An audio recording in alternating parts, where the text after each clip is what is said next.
본저르노 아메치, 안녕하십니까 여러분. 오늘은 사이다로 만드는 피자 한번 해보려고 해요.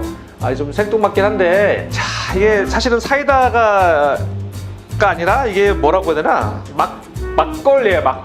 막걸리 사이다가 냉장고에 딱 보였어. 근데 사실은 뭐 막걸리로도 만들면 발효가 잘 될 거냐고 하면 사실 잘 안 돼요.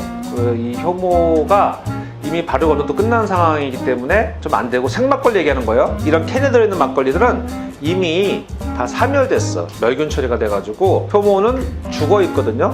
단 탄산은 살아있기 때문에 약간의 막걸리의 풍미와 달달한 설탕이 굉장히 많이 들어간다고 하더라고, 사이다. 설탕의 효과, 그 다음에 막걸리의 풍미 효과, 두 가지 생각을 가지고 한번 해볼게요. 그리고 탄산 같은 경우는 산이잖아요. 그러니까 이것도 약간 까르보 타입으로 나오지 않을까라는 기대감은 좀 있긴 해요. 저번에는 제가 얘기했듯이 식초로 만드는 까르보타였듯이 단백질의 구조가 조금 느슨해질 수 있는 효과를 주지 않을까 해서 이런 걸 한번 해볼 거가 생각이 자꾸 났어요. 토핑은 그냥 일반 마르게리타로 한번 준비했고요. 오늘 들어갈 화덕은 비싸게 샀으니까 써보고 와야지, 브레빌레 이걸로 만들도록 하겠습니다. 자, 그럼 바로 시작할까요? 자, 우선은 밀가루 500 준비했고요. 소금, 이스트, 막걸리, 요거는 350g. 설마 이거에서 이스트가 죽는 건 아니겠지? 이 정도 탄산으로? 사이다가 pH가 몇이야? 몰라? 대학원생 그거 안 배우니? 지금 테스트한 게 있는데 코카콜라가 3.46이고 칠성사이다가 3.7 정도 되나 보다. 그리고 안 죽을까? 이게 다른 거 섞였기 때문에 이 정도는 죽진 않을 걸로 생각합니다. 한번 해보지. 안 부풀면 뭐. 오, 향이 너무 좋다. 야, 앞으로 피자 만들 때도 막걸리 넣고 섞어서 될 것 같아. 이게 술을 되게 많이 요리할 때 쓰거든요, 서양에서는. 근데 그게 어떤 뭐 다른 용도가 아니라 저 와인이나 그다음 뭐 마르살라 뭐 이런 별게 다 쓰는 게 이 발효된 향을 넣기 위한 그런 재료 많이 쓰는데, 막걸리가 들어갔더니 지금 이거 카메라는 안 나오지만 굉장히 지금 향이 좋아요. 무슨 술빵 같은 느낌도 들고. 술빵 냄새. 그렇지, 딱 좋지. 되게 맛있는 피자가 될 것 같아요.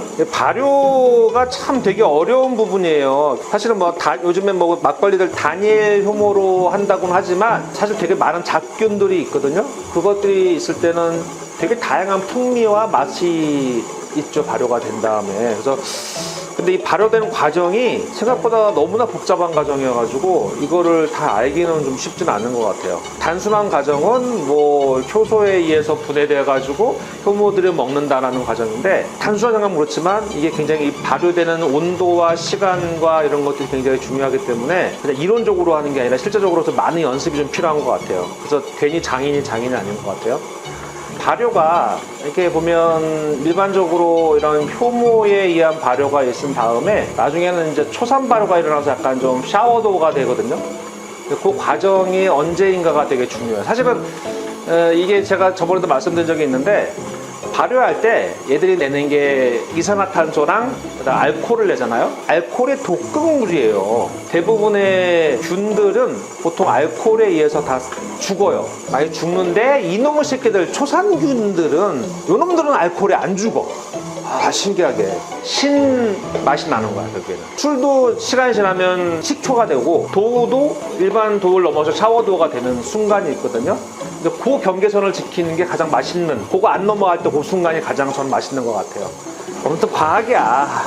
초산은 유기호흡을 해요. 그러니까 그 산소가 있어야 되고, 우리가 알고 있는 이 이스트들은 무기호흡도 가능하고 유기호흡도 가능한데, 산소가 없으면 초산들이 발효를 못해. 잘 진공 포장하면 되는 거지. 그러면 초산균들이 진입할 수 있는 여지가 없다. 20분 동안 했습니다. 이걸로 잠시 뵐게요. 자, 3시간 지났습니다. 자, 잘 부풀었죠? 4등분만 할게요.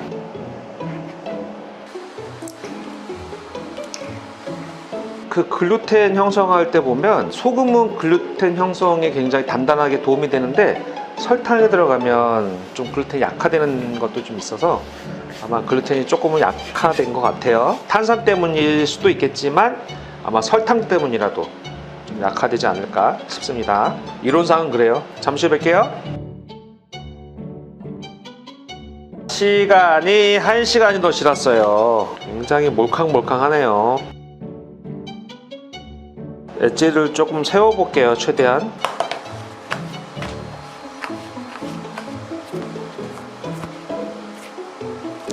이렇게 이런 식으로 맞출게요. 소스, 바질, 자 치즈 올리고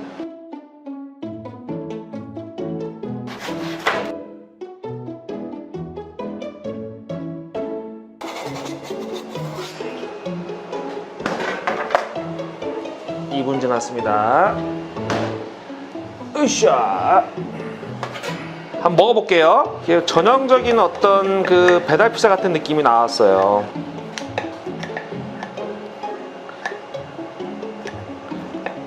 도는 뜨거워. 바다가 살짝 탔고 그다음에 이렇게 기공은 나쁘지 않아요.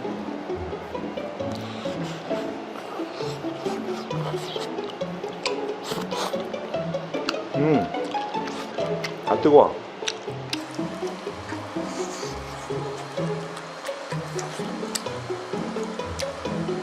도가 달아.